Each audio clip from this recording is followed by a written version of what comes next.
ನಮಸ್ಕಾರ, welcome to yoga with ಮಹಾನಂದ ಚಾನಲ್ಗೆ. ದಿನಕ್ಕೆ 15 ನಿಮಿಷದ ಯೋಗಾಭ್ಯಾಸ ಮತ್ತು ವೇಟ್ ಹೆಚ್ಚಾಗುವಂತಹ ಕಾರಣ ತಿಳ್ಕೊಂಡ್ಬಿಟ್ಟು ಯೋಗಾಭ್ಯಾಸ ಮಾಡಿದ್ರೆ ನಿಮ್ಮ ವೇಟ್ ಗಮನಾರ್ಹವಾಗಿ ಬದಲಾಗುತ್ತೆ, ಅಂದ್ರೆ ಗಮನಾರ್ಹವಾಗಿ ಇಳಿಕೆ ಆಗತ್ತೆ. ಈ ವಿಡಿಯೋನಲ್ಲಿ ನಿಮಗೆ ಇಲ್ಲಿವರೆಗೆ ಯಾರೂ ಹೇಳದೇ ಇರುವಂತಹ ಗುಟ್ಟನ್ನ ಹೇಳೋದಕ್ಕೆ ಹೋಗ್ತಾ ಇದ್ದೀನಿ.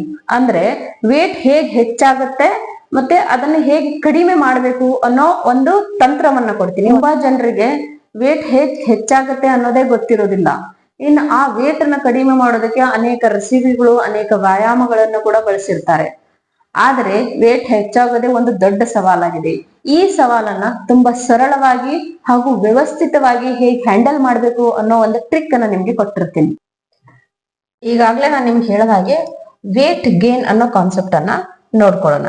ಈಗ ವೇಟ್ ಗೇನ್ ಕಾನ್ಸೆಪ್ಟ್ ಅಲ್ಲಿ ಏನ್ ಬರುತ್ತೆ? ಫಸ್ಟ್ ಮೊದಲನೇದಾಗಿ ಕಾನ್ಸೆಪ್ಟ್ ಆಫ್ ಕ್ಯಾಲರೀಸ್. ಪ್ಲೀಸ್ ದಯವಿಟ್ಟು ಚೆನ್ನಾಗಿ ಅರ್ಥ ಮಾಡ್ಕೊಳ್ಳಿ. Concept of calories. ಈ ಕ್ಯಾಲರೀಸ್ ಅಂದ್ರೆ ಏನು? ಕ್ಯಾಲರೀಸ್ ಏನಿರುತ್ತೆ?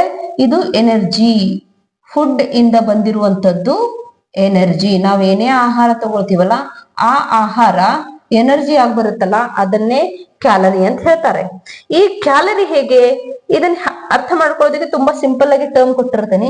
ಇನ್ ಟರ್ಮ್ಸ್ ಆಫ್ ನಾವು ಇನ್ಕಮ್ ನೋಡ್ಕೊಳ್ಳೋಣ. ಇನ್ ಟರ್ಮ್ಸ್ ಆಫ್ ಇನ್ಕಮ್. ಸೊ ತುಂಬಾ ಇಂಟ್ರೆಸ್ಟಿಂಗ್ ಇದೆ, ಸುಮ್ನೆ ನೋಡ್ಕೊಳ್ತಾ ಹೋಗಿ. ಇನ್ಕಮ್, ಓಕೆನಾ? ಈ ಇನ್ಕಮ್ ಅಲ್ಲಿ ಸಪೋಸ್ ಏನಿದೆ, ಎಕ್ಸಾಂಪಲ್ ಕೊಡೋಣ. ಇಲ್ಲಿ ಒಂದು ಎಕ್ಸಾಂಪಲ್ ಅಲ್ಲಿ ಸ್ಯಾಲರಿ ಅಂತ ತಗೊಳ್ಳಿ. ಸ್ಯಾಲರಿ, ಈಗ ನಿಮಗ್ ಸ್ಯಾಲರಿ ಎಷ್ಟಿದೆ? 20,000 ಇದೆ ಅನ್ಕೊಳ್ಳಿ, ಸರಿನಾ? ಈ ಸ್ಯಾಲರಿಯಲ್ಲಿ ನೀವು ಎಕ್ಸ್ಪೆಂಡಿಚರ್ ಎಷ್ಟು ಮಾಡಿದಿರಿ? 20,000 ಸ್ಯಾಲರಿ ಆಗಿದೆ ಮಂತಿಗೆ. ಎಕ್ಸ್ಪೆಂಡಿಚರ್ ಎಷ್ಟು ಮಾಡಿದ್ರಿ? 5,000 ಮಾಡಿದಿರಿ. ಇನ್ನು ಒಂದು ಥರ್ಡ್ ಕಾನ್ಸೆಪ್ಟ್ ಏನ್ ಬರುತ್ತೆ? ಸೇವಿಂಗ್ಸ್ ಅನ್ನೋದು ಬರುತ್ತೆ. ಸೇವಿಂಗ್ಸ್ ಎಷ್ಟಾಯ್ತು? 20,000ದಲ್ಲಿ 5,000 ಮೈನಸ್ ಮಾಡಿದ್ರೆ 15,000 ಸ್ಯಾಲರಿ ಸೇವಿಂಗ್ಸ್ ಅಂತ ಬಂತು. ಕರೆಕ್ಟಾ? ಇದು ಎಕ್ಸ್ಪೆಂಡಿಚರ್, ಅಂದ್ರೆ ಇದು ಇನ್ಕಮ್ ಟರ್ಮ್ಸ್ ನಲ್ಲಿ ನೋಡಿದ್ವಿ. ಈಗ ಇದು ಕ್ಯಾಲರಿಯಲ್ಲಿ ನೋಡೋಣ. ಎಕ್ಸಾಂಪಲ್, ಏನ್ ಎಕ್ಸಾಂಪಲ್ ತಗೊಳ್ಳೋಣ ಇಲ್ಲಿ? ಇದನ್ನ ಇನ್ಟೇಕ್ ಆಫ್ ಫುಡ್. ಇದು ಇನ್ ಟೇಕ್ ಯಾವುದು? ಫುಡ್. ಎಷ್ಟು ತಗೊಂಡಿದೀವಿ? ಸಪೋಸ್ ಒಂದ್ 3,000 ಕೆ ಕ್ಯಾಲರಿ ತಗೊಂಡಿದೀವಿ ಅಂತ ತಿಳ್ಕೊಳ್ಳಿ. 3,000 ಕೆ ಕ್ಯಾಲರಿ, ಓಕೆನಾ? ಇಲ್ಲಿ ನಾವು ಮಾಡುವಂತಹ ದಿನನಿತ್ಯದ ಚಟುವಟಿಕೆ, ಮೂವ್ಮೆಂಟ್, ರೈಟ್? ಪ್ಲಸ್ ಎಕ್ಸರ್ಸೈಸ್ ಮಾಡ್ತೀವಿ ಸ್ವಲ್ಪ. ಎಕ್ಸರ್ಸೈಸ್ಗೆ ಎಷ್ಟು ಖರ್ಚಾಯ್ತು? ಇಲ್ಲಿ ತಗೊಳ್ಳೋಣ. 2,500 ಕ್ಯಾಲರೀಸ್ ಎಕ್ಸ್ಪೆಂಡ್ ಆಯ್ತು. ಉಳಿತು ಎಷ್ಟಿತ್ತು? ಇಲ್ಲೇನು ಉಳಿತು?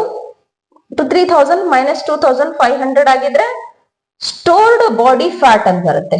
ಏನಿದು? Stored body fat. ಸೊ ಈ ಸ್ಟೋರ್ಡ್ ಬಾಡಿ ಫ್ಯಾಟ್ ಏನಿದೆ? That is the saving 500 K calorie. ಈಗ ಈ ಸ್ಯಾಲರಿ ಇದೆ ಅಂತ ತಿಳ್ಕೊಡ್ರಿ. ಈ ಸ್ಯಾಲರಿಯಲ್ಲಿ ದಿನ ಅಂದ್ರೆ ಪ್ರತಿ ತಿಂಗಳು ನೀವು 15,000 ಸೇವಿಂಗ್ ಮಾಡ್ತಾ ಹೋಗಿದ್ರೆ ಇದು ಒಳ್ಳೆ ವಿಷಯ. This is saving. ಆದ್ರೆ ಇದೇ ಇನ್ ಟರ್ಮ್ಸ್ ಆಫ್ ಫುಡ್ ಅಲ್ಲಾಗಿದ್ರೆ 3,000 ಕ್ಯಾಲರಿ ಬದ್ರಾಗ 4,000 ಕ್ಯಾಲರಿ, 5,000 ಕ್ಯಾಲರಿ ದಿನ ಈ ರೀತಿ ತಗೋತಾ ಇದ್ರಿ. ಎಕ್ಸ್ಪೆಂಡಿಚರ್ ಏನಾಗ್ತಾ ಇದೆ? 2,500 ಬದಲಾಗಿ 2,000, 1,500 ಕ್ಯಾಲರಿ ಇದೆಷ್ಟು ಮಾತ್ರ ಖರ್ಚಾಗ್ತಾ ಇದೆ. ಉಳಿತಾ ಇದೆ ಎಷ್ಟು? 500 ಉಳಿತದ್ದು. ಫಸ್ಟ್ ಮಂತ್ ಅಲ್ಲಿ 500 ಉಳಿತು, ಸೆಕೆಂಡ್ ಮಂತ್ ಅಲ್ಲಿ 1,000 ಉಳಿತು, ಆಮೇಲೆ 1,500 ಉಳಿತು, ಆಮೇಲೆ ಮತ್ತೆ 500 ಉಳಿತು. ಸೇವಿಂಗ್ ಎಷ್ಟಾಯ್ತು? ಇಲ್ಲಿ savings in the sense calorie ಏನಾಗ್ತಾ ಇದೆ? ಇದು ಇನ್ಕ್ರೀಸ್ ಆಗ್ತಾ ಇದೆ, ಮೇಲ್ಮುಖವಾಗಿ ಹೋಗ್ತಾ ಇದೆ. So this is called accumulation of fat. ಏನಿದು? Accumulation of fat. ಸೊ ಈಗ ನೀವು ಏನ್ ಮಾಡಿದ್ರಿ ನಿಮ್ಗೆ ಗೊತ್ತಾಗ್ಬಿಡುತ್ತೆ, ಹೌದೋ ಇಲ್ಲೋ? ಈಗ ನೀವು ದಪ್ಪ ಆಗಿದ್ರಿ ಅಂತ ತಿಳ್ಕೊಳ್ಳಿ. ದಪ್ಪ ಏನಕ್ಕಾಗಿದ್ರಿ? ನೀವು ಈ ಕ್ಯಾಲರಿಗಳನ್ನ ದಿನ ಅಂದ್ರೆ ಇನ್ಕ್ರೀಸ್ ಮಾಡ್ತಾನೆ ಹೋಗಿದ್ರಿ. ಸ್ಪೆಂಡ್ ಕಡಿಮೆ ಮಾಡಿದ್ರಿ. Expenditure in the sense movement ಮತ್ತೆ ಎಕ್ಸರ್ಸೈಸ್ ಕಡಿಮೆ ಮಾಡಿದ್ರಿ. ಫ್ಯಾಟ್ ಡೆಫಿನೆಟ್ ಆಗಿ ಇನ್ಕ್ರೀಸ್ ಆಗೋದೇ ಅಲ್ರಿ, ಹೌದೋ ಇಲ್ಲೋ? ಬಾಡಿ ಫ್ಯಾಟ್ ಹೇಗ್ ಅಕ್ಯುಮುಲೇಟರ್ ಆಗುತ್ತೆ ಅನ್ನೋದನ್ನ ತಿಳ್ಕೊಂಡಿದ್ರಿ. ವಿಶೇಷವಾಗಿ ಬಾಡಿ ಫ್ಯಾಟ್ ಜಾಸ್ತಿ ಎಲ್ಲ ಆಗೋದು ಲೋವರ್ ಅಬ್ಡಾಮಿನ್ ಅಲ್ಲಿ, ಇಲ್ಲಿ ನಿಮ್ಮ ಬೈಸೆಪ್ಸ್ ಅಲ್ಲಿ, ತೊಡೆಯ ಭಾಗದಲ್ಲಿ. ಸೊ ಈ ಭಾಗಕ್ಕೆ ಫೋಕಸ್ ಮಾಡೋಣ, ಸರಿನಾ? ಮೊದಲನೇದಾಗಿ ಶೋಲ್ಡರ್ ರೀಜನ್, ಈ ಬೈಸೆಪ್ಸ್ ಅಲ್ಲಿ ರೆಡ್ಯೂಸ್ ಮಾಡೋದಕ್ಕೆ ಮತ್ತು ಚೆಸ್ಟ್ ರೀಜನ್ ಅಲ್ಲಿ ರೆಡ್ಯೂಸ್ ಮಾಡೋದಕ್ಕೆ ಒಂದು ಸಿಂಪಲ್ ಆದ ಪ್ರಾಕ್ಟೀಸ್ ಅನ್ನ ಹೇಳ್ತೀನಿ. ಎರಡು ಕೈಗಳನ್ನ ಈ ರೀತಿ ಮುಷ್ಟಿ ಮಾಡ್ಕೊಳ್ಳಿ, ಎರಡು ಕೈಗಳನ್ನ ಈ ರೀತಿ ಎತ್ಕೊಂಡ್ಬಿಡಿ. ನಾನು ಯಾವ ತರ ಶೇಪ್ ಕ್ರಿಯೇಟ್ ಮಾಡಿದ್ರಿಂದ ಆ ರೀತಿ ಮಾಡ್ಬೇಕು. ಶೋಲ್ಡರ್ ಲೆವೆಲ್ ಅಲ್ಲಿ ಎತ್ತಿರ್ಬೇಕು. ಎಕ್ಸೇಲ್ ಮಾಡ್ತಾ ಎರಡು ಕೈಗಳನ್ನ ಜೋಡಿಸ್ಬೇಕು. ಇನ್ಹೇಲ್ ಮಾಡ್ತಾ ಎಕ್ಸ್ಟೆಂಡ್ ಮಾಡ್ಬೇಕು. ಎಕ್ಸೇಲ್ ಮಾಡ್ತಾ ಬ್ರಿಂಗ್ ಇಟ್ ಟುಗೆದರ್, ಎಕ್ಸ್ಟೆಂಡ್ ಮಾಡ್ತಾ ಇನ್ಹೇಲ್ ಮಾಡಿ. ಸೊ ಉಸಿರಾಟದ ಪ್ರಕ್ರಿಯೆ ಹೇಳಿದೀನಿ. ಇದನ್ನ ನಿರಂತರವಾಗಿ ಕಂಟಿನ್ಯೂಸ್ ಹೇಗ್ ಮಾಡ್ಬೇಕು ಅನ್ನೋದ ಒಂದ್ಸರ್ತಿ ತೋರಿಸ್ಕೊಡ್ತೀನಿ, ನೋಡ್ಕೊಂಬಿಡಿ.